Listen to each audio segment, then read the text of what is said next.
नमस्कार दोस्तों, daily news India 1.0 में आपका बहुत बहुत स्वागत है। दोस्तों, पाकिस्तान के ऊपर अमेरिका ने मिसाइल प्रोग्राम के ऊपर कोई नई सैंक्शंस लगा दी हैं। ये 2 दिन से खबरें आ रही थी कि कुछ नया हो रहा है पाकिस्तान में। और सच बात तो यह है कि पाकिस्तान ने इंटर कॉन्टिनेंटल बैलिस्टिक मिसाइल बनाने में कामयाबी हासिल कर ली। ये खबर आ रही है या उसके बहुत नज़दीक है। अब ये इंटर कॉन्टिनेंटल बैलिस्टिक मिसाइल जो कि अमेरिका के एक मिस्टर फाइनर हैं, जो कि डेप्यूटी नेशनल सिक्योरिटी एडवाइज़र हैं, जॉन फाइनर, उनका कहना है कि ये मिसाइल 15,000 किलोमीटर दूर जाके अमेरिका को मार कर सकती है। तो पहली बार अमेरिका को एहसास हुआ कि पाकिस्तान मुझे मार सकता है। आईसीबीएम बना लिया उसने और लैटिन अमेरिका को भी कर सकता है, उधर से ऑस्ट्रेलिया को भी मार कर सकता है। ये बड़ी खबर, और एक खबर लगते ही बाइडेन प्रशासन ने उनके एक्सटेंडेड मिसाइल प्रोग्राम के ऊपर सैंक्शंस लगा दी नई, कि उनको इस बारे में जो भी कुछ इक्विपमेंट्स वगैरह चाहिए होते हैं या कलपुर्जे चाहिए होते हैं, बैन। अब ये खबर निकल कर आई तो बहुत लोग चौंके कि पाकिस्तान आईसीबीएम बनाने में कामयाब हो गया 15,000 किलोमीटर की दूरी पे। मुझे लगता है 15,000 किलोमीटर दूरी की मिसाइल तो इंडिया के पास भी नहीं है।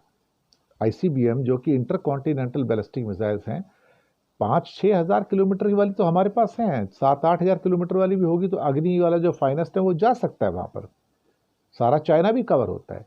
लेकिन इंडिया के पास डिक्लेयर्ड तो कम से कम कोई ऐसी मिसाइल हमारे पास नहीं है जो भारत से अमेरिका को मार कर सके, या भारत से ऑस्ट्रेलिया को मार कर सके, या भारत से जापान को मार कर सके।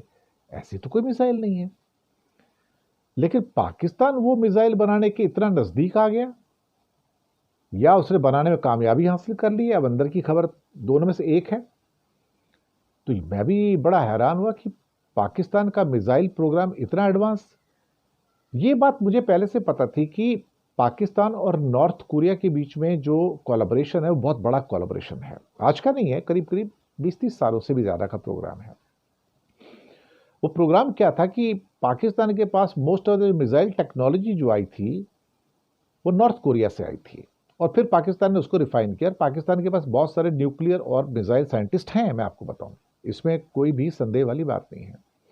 और उसके बदले में पाकिस्तान ने नॉर्थ कोरिया को एटॉमिक टेक्नोलॉजी दी थी कि एटम बम कैसे बनाना है। ये बात भी सही है।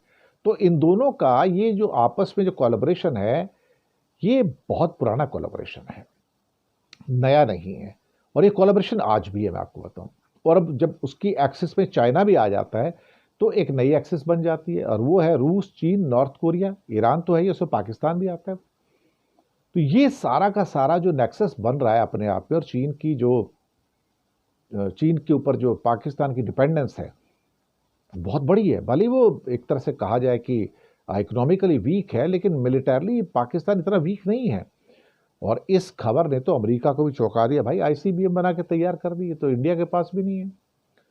मलिहा लोधी जो कि वहाँ पे यूएन में उनकी रिप्रेजेंटेटिव रह चुकी है, परमानेंट रिप्रेजेंटेटिव पाकिस्तान की, उनका कहना है कि हमें कोई फ़र्क नहीं पड़ता है कि बाइडेन प्रशासन पहले भी 3-4 बैन लगा चुका है हमारे ऊपर, मिसाइल के प्रोडक्शन के ऊपर, तो हमें कोई फ़र्क पड़ता नहीं इससे, हम अपनी चाल से चलते रहते हैं और हमारे पास सारी फैसिलिटीज़ हैं, सब कुछ है हमारे पास। उनकी सैंक्शन से हमें कोई फ़र्क पड़ने वाला नहीं है। ये बात भी सही है, ये भी मान लिया भाई, चलो ठीक है। और इसके अलावा नजम सेठी है, वहाँ के एक बड़े कमेंटेटर हैं, उनका भी ये कहना है कि ये चीज़ें पाकिस्तान के लिए कोई हैरानी पैदा नहीं करती कि उनके ऊपर फिर से सैंक्शन लग गई है। तो मुझे लगता है कि ये एक बड़ी चीज़ है, बहुत बड़ी चीज़ है, फिर से एक सैंक्शन का लगना। लेकिन पाकिस्तान का आईसीबीएम बना लेना, 15,000 किलोमीटर दूर को हिट करना, this is something very shocking for India also, कि Pakistan is virtually preparing on something very very big which even India is not able to do so far। जहाँ तक मेरी नॉलेज है, इंडिया के पास आईसीबीएम्स नहीं है जो 15,000 किलोमीटर की रेंज वाली हैं, जहाँ तक मेरा अनुमान है, मेरे पास जो इन्फॉर्मेशन है। This is something pretty you can say big news in the international arena from the Pakistan actually। शुक्रिया आपका।